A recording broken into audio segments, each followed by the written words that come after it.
Our production schedule has been sporadic lately. That's if you're listening in October 2019. It'll continue to be sporadic until we complete a move to Los Angeles. That should be done by mid-October, so be ready for some new episodes then. And thanks for listening. Now there's a new group of frontline supervisors that have now taken the reins on this, and many of them haven't seen a large-scale incident. And unfortunately, they have to learn by making mistakes on it. And what these tactical worksheets do is give them a guideline to follow this. Enchanted Sky Media.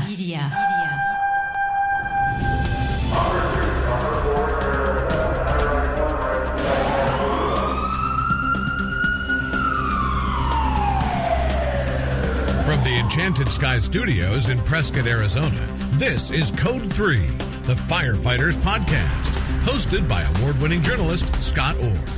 Code 3 features interviews with leading members of the fire service, discussing firefighting strategies, tactics, and other topics you need to know more about. Now, here's Scott. That's right, and I will not let Parkinson stop me.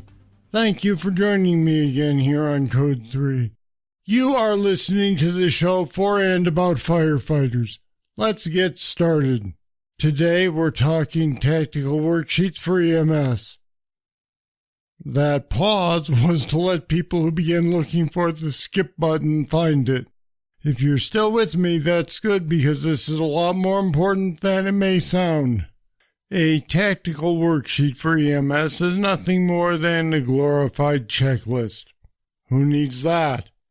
Well, if airline pilots use a checklist on every flight, maybe they should be in your arsenal also. They can prevent mistakes and maybe even protect you later if someone starts looking for blame. Here to explain the details is Bruce Evans. He's the fire chief and a paramedic at the Upper Pine River Protection District in Bayfield, Colorado. Bruce is on the board of directors at the National Association of EMTs, and he's a National Fire Academy instructor. He's also on the Institute of Medicine's Preparedness Committee. And Bruce Evans joins me now. Welcome to Code 3. Hello. Well, let's talk about tactical worksheets. In essence, it's just a checklist. A lot of professions use them, even ICs at fires use them. So why haven't they been widely adopted for EMS? Let me just back up, Scott, and say that, it's kind of an interesting phenomena out there. One of them is the fact that, if we have a structure fire or we even have an automated alarm, we typically send a standardized response of resources, 3 engines, a truck, a battalion chief, and a medic unit. And we do that on stuff that is, probability-wise is probably going to be a false alarm. However, when it comes to EMS-related issues, the dispatcher may take the call and find out that there's, 3 to 4, maybe 5 or 6 or more patients there, and it still gets a single engine and an ambulance response in most cases. And then they show up, and then there's chaos, and everybody's trying to organize their thoughts on these things. And a lot of times a resource or a tactical worksheet gets skipped because there's not enough manpower, not enough personnel to make this thing get mitigated properly. And then certainly when we start talking about large-scale incidents like a working structure fire and you have a lot of resources applied to it, traditionally most command officers have known that they need some kind of worksheet or some kind of clipboard to help them organize their resources and make sure they're accountable for people. And certainly as we saw things start to happen more often when command officers would lose tracking of their crews and somebody would be injured and an OSHA investigation or an IOSH investigation would come in on top of that, it got pretty clear very quickly that you need to be tracking your resources. So now I think we've seen some litigation start to pop up about people asking questions about why did this patient get transported first and my other loved one who didn't make it not get transported?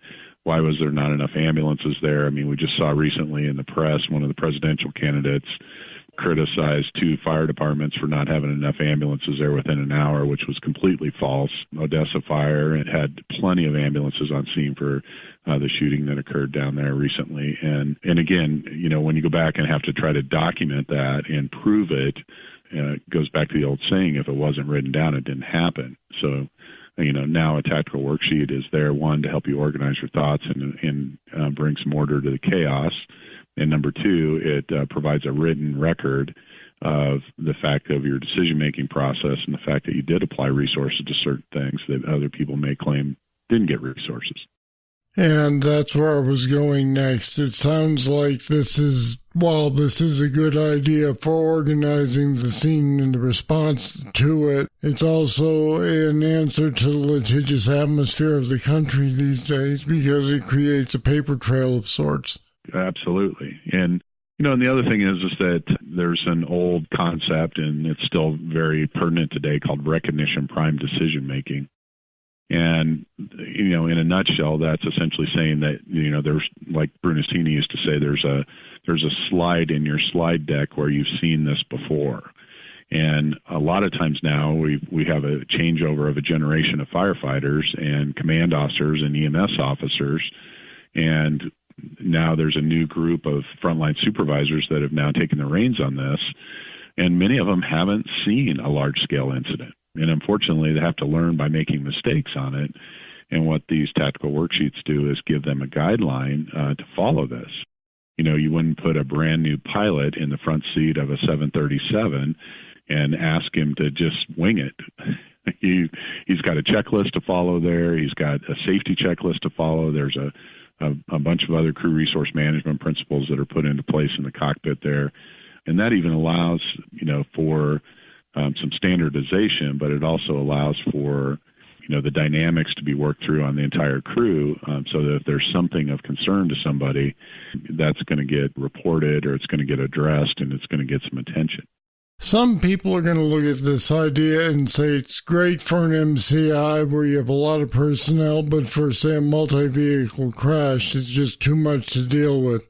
Is there a line we can draw about when this sort of a form is needed? So I always like to use this on, 5 patients or more, but certainly the 5-patient number or, 4-patient number is certainly okay too. And here's the argument for using it on even the smaller types of motor vehicle crashes. You're exercising your memory and you're exercising your brain. You're putting a little muscle memory in there by filling out the form. And maybe not so critical of an incident, so that when the big one does happen, and you have a lot of stress on you because you have a lot of injuries or a lot of victims, and maybe you're a little short on your resources to start out with, that it's going to help you organize your thinking.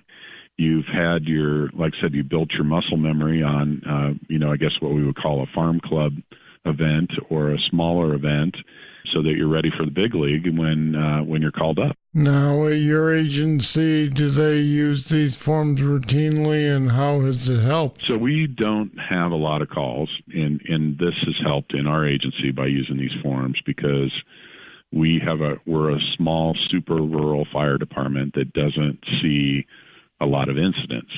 So you don't get the muscle memory, you don't get the practice or you don't get the recognition prime decision making thing put into your toolbox. So in cases where you have low volume and maybe you have brand new members that haven't experienced anything like this, having a check sheet or having a guide to help you with your decision making is absolutely critical. And that's what I found here in the rural department. What are the basic elements of what belongs on a tactical worksheet for EMS?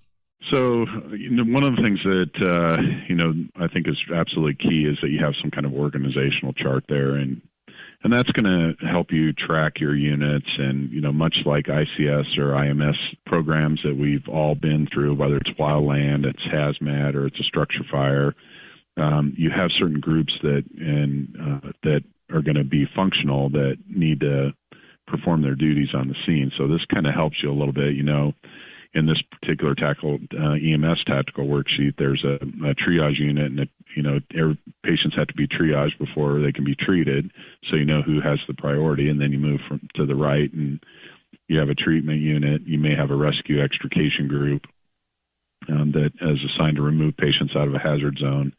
and then, of course, a transportation group. And there may be different divisions. Say, for example, you're responding to a train derailment, and there's 4 passenger cars that are off the track, and each one of them has a number. You may want to division each of those. That's a fairly common process. Or let's say you're responding to a freeway accident, and it's a big pileup that might go for a couple different miles, say something similar to the Long Beach event that happened with fog down there. And each mile, maybe mile marker 27 to 28 is going to be its own division, and mile marker 26 to 27 will be its own division. And maybe there's a hazmat leak in one of those miles, and maybe there's just a bunch of patients in the other one. And it helps you sort out your resources and organize them for org charts. So that is probably the key thing that needs to be in there. And most tactical worksheets all have that. And then the next key component I think that's critical in a tactical worksheet is identifying what your first alarm, second alarm, and third alarm or additional units are. So, for example, Phoenix has had what they call a 2-in-1 medical response and a first alarm medical response that Brunacini put in there many, many years ago. So if the dispatcher gets information that, there's 8 or 10 victims to an incident, they can push the button and send a first alarm medical right away and get 3 ambulances, 3 ALS engines, a truck company, a heavy rescue, and 2 command officers.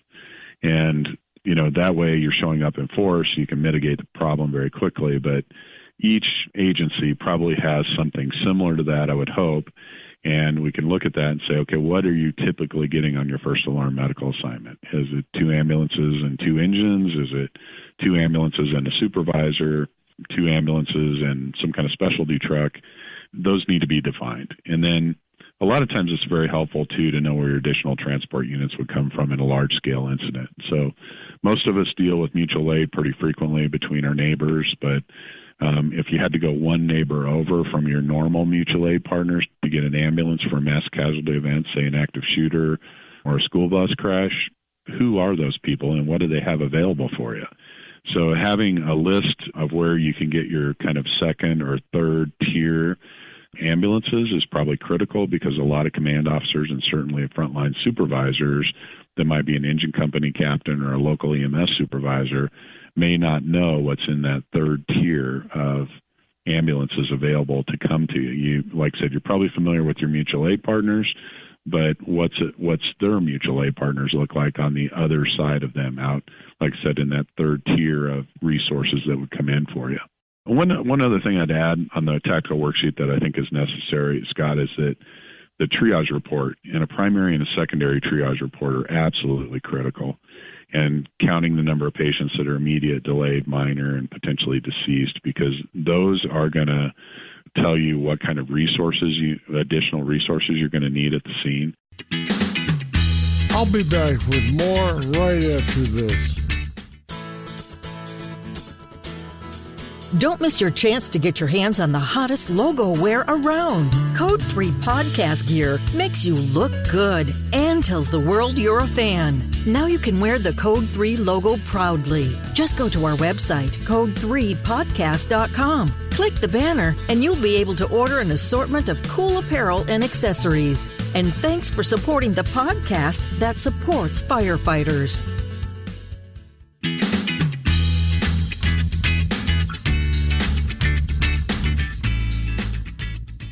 It seems also that keeping track of that is good for accountability when you get to the lawsuit time of how many vehicles for transport you had available, who went where, and in what vehicle.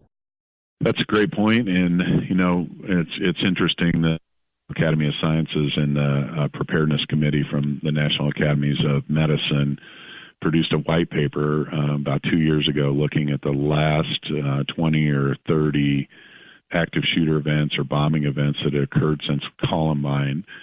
And one of the things that was highlighted in that paper was the issue about under-resourcing these incidents. For example, an active shooter that would occur in an educational facility, and say it initially gets an ambulance and an engine, maybe 2 ambulances sent to it. By the time all the other resources are summoned there, if there's any kind of delay, You have parents that have showed up, you have police cars that have showed up, and they've all blocked the access into the site, and then somebody gets delayed in getting taken out of those incidents. And we saw that also with the Orlando shooting, where there was a lot of questions about resources coming to some of the victims that were pulled out of the building or that were self-transported. We certainly saw it in Las Vegas, where the density down there made it very difficult to get transport resources in. And a lot of patients were put in pickup trucks or Ubers or people's passenger cars and taken to wherever Google showed them was the closest hospital that may not have been appropriate for a gunshot wound. So making sure that you order up your resources and you apply the right amount of resources to the incident is absolutely critical. And I have to go back to what Brunacini used to say, is you send a standardized set of resources to an incident, you'll get a standardized outcome. And, that he preached that all the time, and this falls along that same line. Would you prefer to see this in a paper form or on, say, an electronic tablet? I personally like it in both. If you're sophisticated enough to have electronic tablets and you have, there's a lot of software that's out there now for command vehicles that you can have your tactical worksheets kind of loaded onto your mobile data terminals or on an iPad.